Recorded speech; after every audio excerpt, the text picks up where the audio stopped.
Hello friends, welcome to Study Maniac presented by S Developers. Let's start current affairs and the Hindu analysis of July 31, 2018. So first news of today is pink bollworm attacks cotton crop in Vidarbha, Marathwada. The pink bollworm has again attacked cotton plants in Maharashtra this year, causing concern among farmers and government. The pest had caused large-scale damage to the cotton crop last year in central and eastern Maharashtra, the state's main regions producing the commodity. Pink bollworm is an insect which chews through the cotton line to feed on the seeds. Since cotton is used for both fiber and seed oil, the damage is twofolded.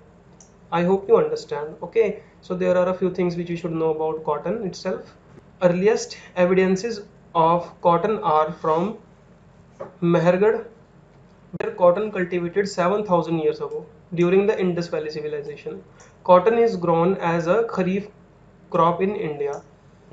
The planting period of cotton normally is from March to September, while the harvesting period is from October to February. Okay, cotton requires uniformly high temperature, 21 degrees Celsius to 30 degrees Celsius, and at least 210 frost-free days in a year. The best soil to grow cotton are black soil of Deccan and Malwa Plateau. However, cotton also grows well in alluvial soil of Satluj Ganga plain and red and laterite soil of peninsular region. Okay, so the next news is expedite Kapu Quota bill. The Telugu Desam party on Monday raised the issue of reservation for Kapu community in Andhra Pradesh. State government has passed a bill providing 5% reservation for Kapus in education and employment. It has been pending with the center for long.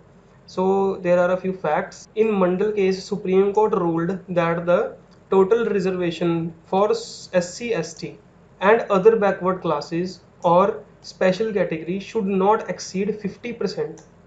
Okay, but by adding 5% quota for Kapu community, the quota will increase from 50% to 55%.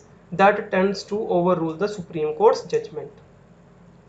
Okay, leg up for private sector participation in defense equipment manufacturing. The Defense Acquisition Council approved the implementation of strategic partnership guidelines to revitalize the defense industrial ecosystem and progressively build indigenous capabilities in the private sector to design, develop and manufacture complex weapon systems for future need of armed forces. Okay, it has 4 segments: submarines, single engine fighter aircraft, helicopters and armed carriers or battle tanks. Okay, which would be specifically opened up for private sector. Under this policy, one Indian private company would be selected in each segment, which would tie up with shortlisted global equipment manufacturers to manufacture the platforms in India under technology transfer. So this step will give boost to the Make in India program of the government. Also, employment opportunities will be created as these manufacturing hubs will going to be open in India. So friends, ये एक बहुत ही important चीज़ रहेगी, क्योंकि अगर देश का defence system हमारे देश के अंदर ही बनता है तो ऑब्वियसली हमारे लिए, हमारे इंटरनल सिक्योरिटी के लिए ये बहुत अच्छी बात रहेगी. एंड ऑल्सो इससे मेक इन इंडिया को बूस्ट मिलेगा, जिससे जॉब्स इंक्रीज होंगी, जिससे हमारे जो यूथ है उनको एम्प्लॉयमेंट मिलेगा. Okay, Lok Sabha passes bill on rape of girls. The Lok Sabha on Monday passed the Criminal Law Bill 2018 that provides for death sentence for raping a girl under 12 years. The bill, once passed by the Rajya Sabha, will replace the Criminal Law Ordinance promulgated in April 2018 after outcry over the Kathua rape case. Okay, so there are a few key points. The minimum punishment for the rape of a girl under 12 will be 20 years of rigorous imprisonment, the maximum being death sentence or life imprisonment. The minimum punishment for rape of a girl under 16 will be 20 years of rigorous imprisonment, extendable to life imprisonment. The minimum punishment under the bill for rape of a woman over 16 is 10 years, extendable to life.